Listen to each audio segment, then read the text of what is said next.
এবার আসো আমরা আমাদের আরেকটা টপিকে যাই। এটা হচ্ছে তোমার প্রশ্ন আসার মতো আরেকটা মেজর ইম্পর্টেন্ট টপিক। যদিও আচ্ছা আমি তো নিজেই কথা বলছি যে আমি আসলে তোমার 3 স্টার পর্যন্ত এর বেশি যাব না, আমি এটাতেও 3 স্টার দিব। এবার এখান থেকে প্রশ্ন কি আসে? পারমাণবিক সংখ্যা, পারমাণবিক ভর, ইলেকট্রন সংখ্যা, নিউট্রন সংখ্যা নির্ণয় করা। ওকে, প্রশ্ন আসে what is proton number, what is electron number, আমি কিভাবে এদেরকে ডেজিগনেটেড করতে পারি। প্রথমত ডেজিগনেশনটুকু শো করতে আমরা সর্বডানে একটা সিম্পল জিনিস আঁকি। সিম্পল জিনিসটা হোপসো এর বেশি আপাতত লাগবে না, ডানে থাকুক, তোমাদের জন্য বুঝতে ইজি হবে। আমি এখানে হচ্ছে রাখলাম শুরুতে একটা এম, যেই এম মানে আমি কিন্তু হচ্ছে কোনো মেটাল মিন করতেছি না, ম্যাগনেসিয়ামের এম লিখতেছি না, মলিবডেনামের এম লিখতেছি না।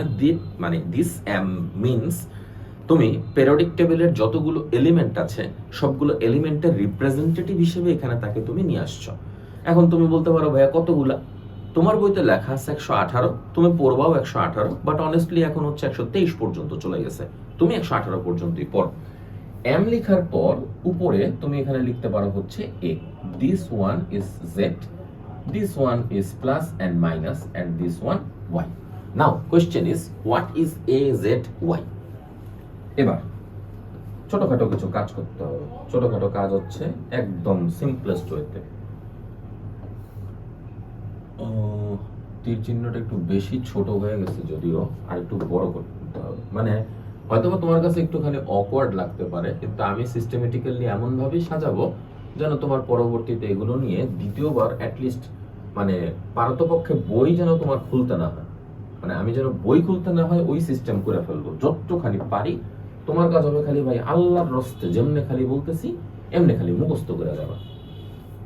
তাহলে এখন একটা একটা করে ডিফারেন্ট পোর্শন আমি এখানে লেখা শুরু করি।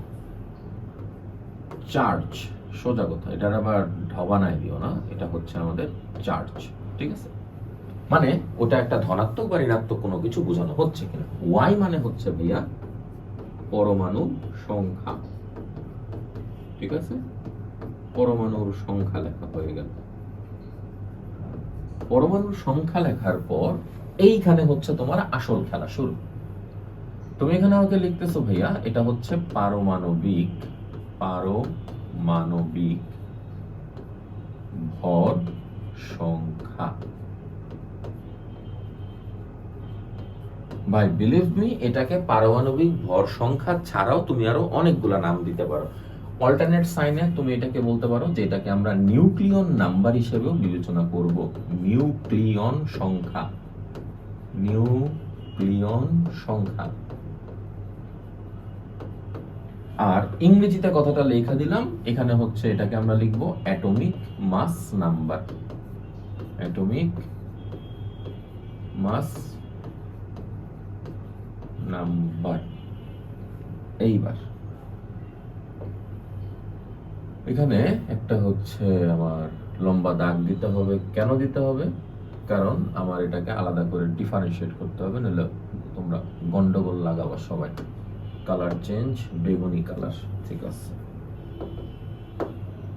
ওগুলাকে রেখে আসি। এবার আসো জেড কি? জেড হচ্ছে ভাই আমাদের অ্যাটমিক নাম্বার। অ্যাটমিক নাম্বার বলার পাশাপাশি অল্টারনেট সাইনে তুমি আরেকটা কথা বলতে পারো, এটা হচ্ছে আমাদের ডিরেক্টলি প্রোটন নাম্বার।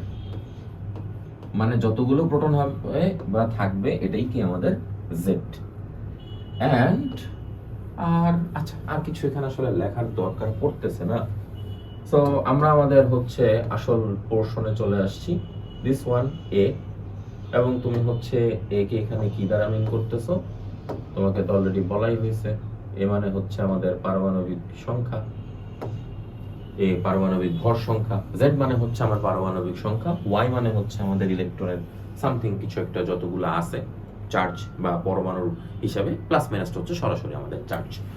এখন কোশ্চেন হচ্ছে যে ভাই এটা কি পরীক্ষায় দিবে? না, এটার মতো করে দিবে। এখন এটার মতো করে পরীক্ষায় কি দিবে এটা হচ্ছে প্রশ্ন। আবারও সেই হচ্ছে ট্রেডিশনাল এক্সাম্পল হিসেবে তোমার আমি ঢাকা ইউনিভার্সিটির একটা কোশ্চেন দেখাই। ঢাকা ইউনিভার্সিটির একটা কোশ্চেনে মানে মোটামুটি প্রায় এক যুগ হয়ে গেছে কোশ্চেনটা যে দিছে, মানে আমি আগে লিখি প্রশ্নটা, আমি লিখবো, তুমি অটোমেটিক ডান পাশেরটার সাথে কম্পেয়ার করবা। আমি এখানে লিখলাম পি, প্রয়োজনে তোমরা প্রমাণস্বরূপ অন্য কোথাও থেকে দেখেও নিতে পারো। এখানে আমি লিখলাম 31, এখানে আমি লিখলাম ভাইয়া 15, দিস টাইম এখানে আমি লিখলাম আবারও কি 15।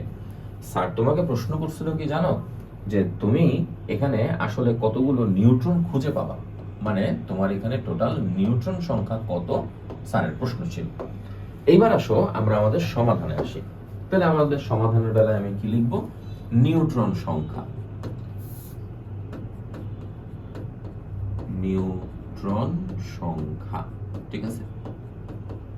ধীরে সুস্থে যাইতেছি যেন তোমার এগুলো পড়ার পরে যেন আর কোনো কোয়েশ্চেন না আসে ভাইয়ের কাছে। নিউট্রন সংখ্যাটা মানে কি, এবার বলি। নিউট্রন সংখ্যা মানে হচ্ছে তুমি যতগুলো হচ্ছে এখানে ভর সংখ্যা পাইতেছো, দ্যাট ওয়ান ইজ অ্যাকচুয়ালি ভাইয়া প্রোটন প্লাস নিউট্রনের সমষ্টি। আর তোমার এখানে জেড যেটা বলা আছে ভাইয়া, এটা হচ্ছে অ্যাকচুয়ালি প্রোটন। সো তুমি এবার উত্তর দাও, যে তুমি যেখানে বললা এ মানে হচ্ছে প্রোটন প্লাস নিউট্রন, জেড মানে হচ্ছে শুধুমাত্র প্রোটন, দ্যাট মিন্স এ থেকে জেড আমি যে বাদ দিয়ে দিব ওইটাই হবে কি আমার অ্যাকচুয়ালি তার নিউট্রন নাম্বারটা। তাহলে তুমি এখন বললা যে ভাইয়া তাহলে তো আমার অ্যান্সার আমি পারি, সেটা কি, আমি এ মাইনাস জেড দিব, দেওয়ার পর 31 মাইনাস 15 এতটুকু দিব, আমার অ্যান্সার আসলো কত ভাইয়া, 16। তুমি শিরোলেখা বসে রয়েছ। মজার বিষয় হচ্ছে ভাইয়া 16 কিন্তু উত্তর না। এখন তোমার প্রশ্ন হচ্ছে যে 16 উত্তর না ভাই, আপনি পড়াইলেন আমার এ থেকে আমি জেড বাদ দিব, আমি তো বাদ দিলাম, 31 থেকে আমি 15 বাদ দিছি। হ্যাঁ তুমি বাদ দিছো, এটা যেমন সত্য, একইভাবে তোমার ভুল হয়েছে এটাও সত্য। কিরকম, এই যে 16 তুমি এখানে পাইছো, এই 16 হচ্ছে কেবল একটা ফসফরাসের জন্য, একটা। এখন তোমাকে এখানে আসলে কি একটা ফসফরাস দেওয়া হয়েছিল ভাই, না। তোমার আমি ফসফরাস অ্যাকচুয়ালি দিছি কত, তোমার ফসফরাসের যে অণুটা, এই অণুটা আসলে ভাইয়া কয়টা ফসফরাসের পরমাণু সমন্বয়ে গঠিত ভাইয়া বলো তো, 4টা। মানে একটা 4টা ফসফরাস মিলে, বা তুমি যদি আরো আমার কাছে প্রমাণ চাও, এই ফসফরাসের স্ট্রাকচারটা ছিল ভাই ঠিক এরকম, স্ট্রেট লাইন একটা দাও আনুপাতিক ভাবে, এই পাশে হচ্ছে লম্বালম্বি করে একটা ফসফরাস দাও, এখানে আরেকটা লম্বালম্বি করে ফসফরাস দাও, this one this one this one. এই হচ্ছে আমার সেই ফসফরাসের স্ট্রাকচারটা, এইটা। এই ফসফরাসটা তুমি যখন এখানে আনতেছো, ও 4টা পরমাণু নিয়ে বানাইছে, একটা পরমাণু তোমাকে 16টা নিউট্রন সাপ্লাই দেয়। তাহলে এখন তুমি কত বলবো, 16 গুণ 4, তাহলে তোমার উত্তর আসলো কত ভাইয়া, 64। উত্তর পাইছো। এখনো তোমার উত্তরটা আসে নাই কেন, কোন রিজনে আসে নাই? এই যে তুমি আমারে ইন্টারনালি আমি যে এইটা তোমার আইকা দিলাম, এই যে এটা এখানে আমি এই কালার দিলাম, এই যে পুরা বেগুনি কালারের যে বক্সটা, এই বক্সটা হচ্ছে ফসফরাসের একটা অণু। এমন ফসফরাসের অণু আমি তোমারে দিছি অ্যাকচুয়ালি ভাইয়া কয়টা, 15টা। তাইলে তোমার ফাইনাল ক্যালকুলেশন কি দাঁড়াইলো, 64 ইন্টু 15 গুণ করার পরে তোমার উত্তর আসবে ভাইয়া 960। This one is the real answer. So এখন বলো, তুমি যখন এখান থেকে নিউট্রন নাম্বার কাউন্ট করার চিন্তা করতেছো, বুঝা গেছে তো এবার যে কেমনে আমি নিউট্রন নাম্বার এখান থেকে কাউন্ট করতে পারি। এবং আমরা যখন এই টাইপের প্রশ্ন সলভ করার চিন্তা করতে নামি বা আসি, তখনই দেখা গেছে যে আমাদের মাথাটুকু ব্ল্যাঙ্ক হওয়া শুরু করে, সময় কম, তাড়াতাড়ি প্রশ্নের উত্তর দাগাইতে হবে, আমি কোনটা রেখা কোনটা দাগাবো। ভাই ট্রেডিশনালি আমি যেহেতু কেমিস্ট্রি পড়াই, আমি তোমার একটা কথাই বলবো, হয় তুমি কেমিস্ট্রির বেসিকটা যদি ডেভেলপ একটুখানি হলেও করে ফেলতে পারো, একটু ওই সময় ভাই তোমার আছে, সো তোমার দ্বারা এটা পড়া এমন আহামরি কোনো বিষয় না, এবং তুমি এটা খুব জেনুইনলি খুব সুন্দরভাবেই কি পড়ে ফেলতে পারবা। এবং তোমাকে আমি এখানে যদি আরেকটা ফাইনাল হিসাব এখানে দেই, যে আরেকটা এক্সাম্পল আমাদের এখানে যদি আনতে চাই, আমি তোমাকে হচ্ছে একদম সহজভাবে একটা এক্সাম্পল এখানে রেডি করে দিই। আমি এখানে লিখলাম ভাইয়া S8, এখানে লিখলাম ভাইয়া 32, এখানে লিখলাম ভাইয়া আমি 16। আমি তোমাকে ওই আবারই একই প্রশ্ন করলাম, ভাই এখানে নিউট্রন নাম্বার কত, একদম সিম্পলেস্ট অ্যান্সার।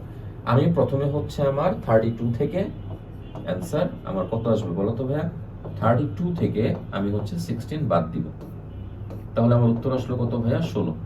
এখন এরকম সালফার আমি অ্যাকচুয়ালি তোমাকে কয়টা দিছি, 8টা। তার মানে 16 সাথে তুমি আসলে ভাইয়া গুণ দিবা কত, 8। তোমার উত্তর আসতেছে কত ভাইয়া, 128। উত্তর শেষ। যদিও এই কোশ্চেনটা যে আসছিল, এই কোশ্চেনটা বেসিক্যালি তার আগে 20 দেওয়া ছিল। তার মানে একটা সালফারের এরকম অণু তোমার আমি কতগুলা দিছি ভাইয়া? 20টা। 20টা আমি তোমাকে দিয়ে দিছি। গুণ দেওয়ার পরে তোমার উত্তর আসতো কত? 2560। এখন আমি তোমাকে ট্রেডিশনালি এখানে দেখাই দিলাম, ফসফরাসের স্ট্রাকচারও এখানে পড়াই দিলাম, এখানে কাহিনী কি হয়েছে সবই বলে দিলাম।